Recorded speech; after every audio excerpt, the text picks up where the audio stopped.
Good morning student. आज का हमारा टॉपिक है क्वांटम नंबर्स। क्वांटम नंबर क्या होते हैं?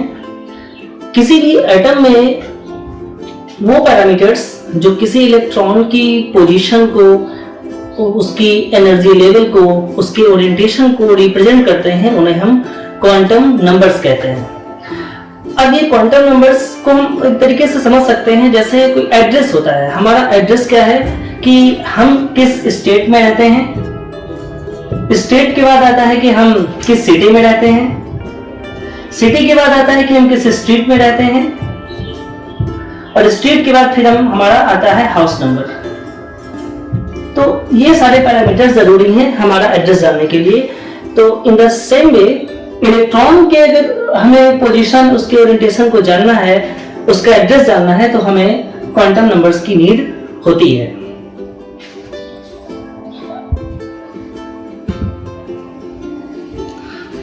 तो अब हम जानेंगे कि जो क्वांटम नंबर्स होते हैं उनके कौन कौन से पैरामीटर्स होते हैं। मेन 4 क्वांटम नंबर्स होती हैं। Number 1 principal quantum number. Principal quantum number,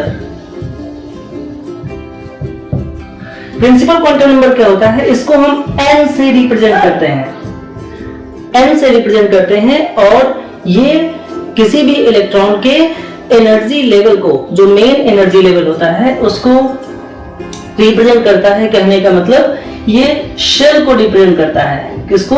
shell को। या कह सकते हैं ये इलेक्ट्रॉन किस ऑर्बिट में है उसे रिप्रेजेंट करता है। ऑर्बिट, तो किस ऑर्बिट में इलेक्ट्रॉन है उसको रिप्रेजेंट करने वाला जो पैरामीटर होता है उसे हम प्रिंसिपल क्वांटम नंबर कहते हैं। क्या वैल्यूज हो सकती हैं? n की वैल्यूज हो सकती है 1, 2, 3, 4 एटसेट्रा। क्योंकि किसी भी इलेक्ट्रॉन की शेल या तो फर्स्ट होगी, सेकंड होगी, थर्ड होगी, या फिर फोर्थ या फिफ्थ हो सकती है।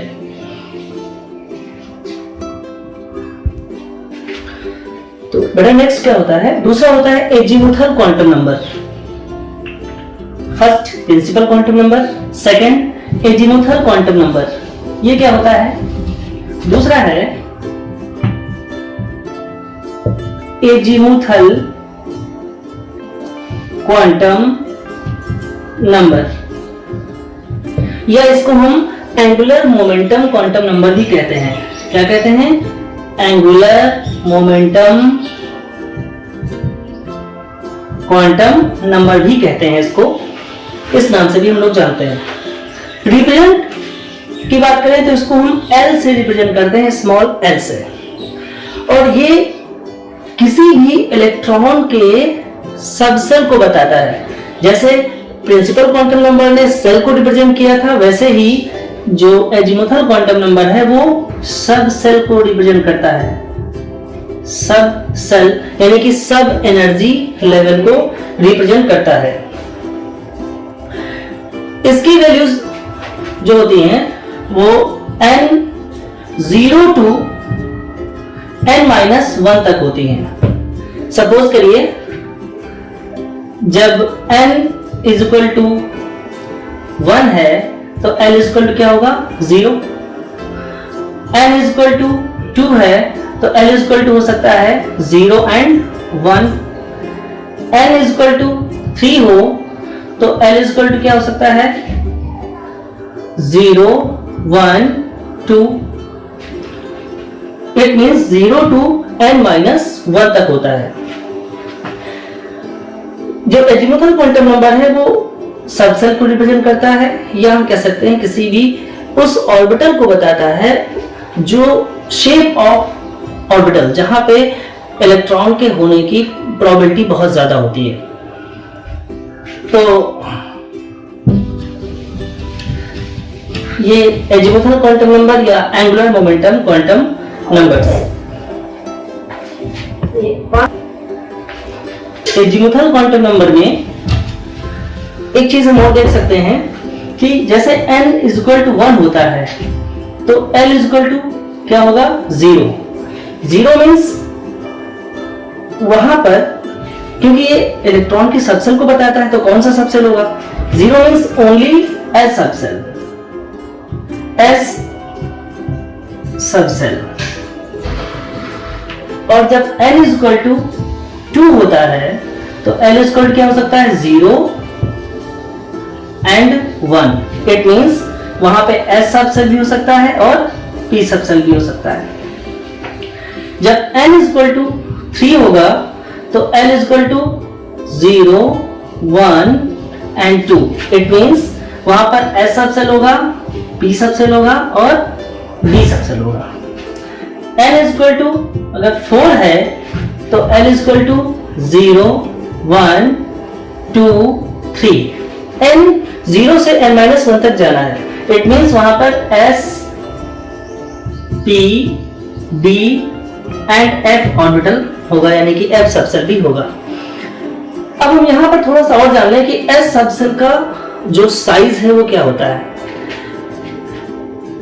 या शेप को रिप्रेजेंट करता है। तो हम शेप यहां देख लेते हैं। एस सबसेल का शेप क्या होता है? एस सबसेल का शेप होता है स्फेरिकल।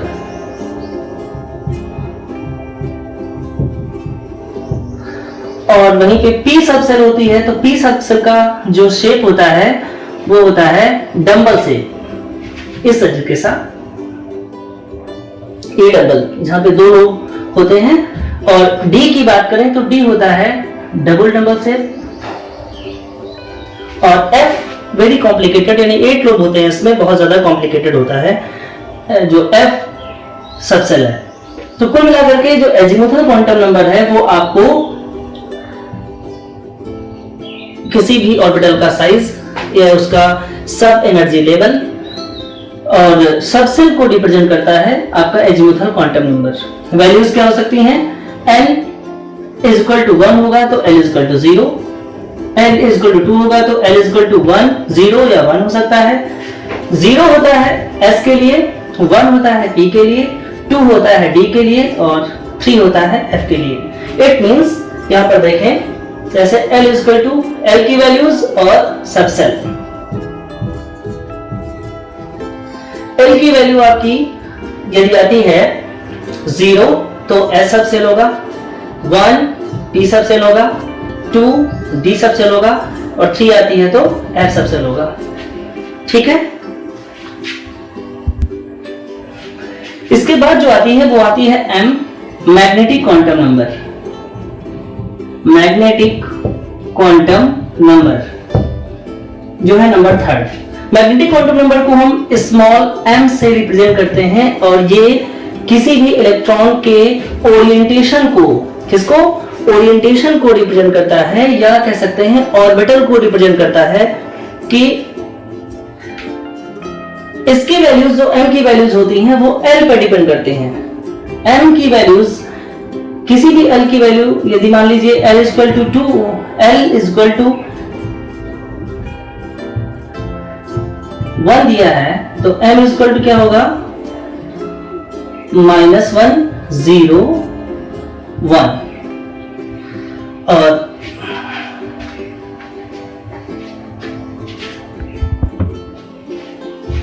हाँ तो n इज इक्वल टू 0 होगा कब? जब l इज इक्वल टू 0 होगा, क्योंकि किसी भी n की वैल्यू के लिए हम डिपेंड करते हैं l पर। l की कोई भी वैल्यू दी गई होती है तो m की जो टोटल वैल्यूज होती हैं वो होती हैं 2l + 1। अब l इज इक्वल टू 0 है तो वहां पे 0 रख देंगे तो यहां कितनी आएगी? 1 वैल्यू। ठीक है। इसके बाद क्या करते हैं, यदि l इज इक्वल टू 1 हुआ, 1 का मतलब p orbital, p subshell, p subshell, और p सबसेल में कितने ऑर्बिटल होते हैं? 3। ये 3 ऑर्बिटल होते हैं तो -1 0 +1। इसके बाद l इज इक्वल टू 2 हो गया तो वो कौन सा सबसेल होगा? वो d सबसेल होगा, d सबसेल होगा। और d सबसेल में कितने ऑर्बिटल होते हैं? 5, 1 2 3 4 5। इसके लिए -2 -1 0 +1 +2। इट मींस यहां पर हम कह सकते हैं कि जो m की वैल्यूज होती हैं वो होती है -l <= 0 <=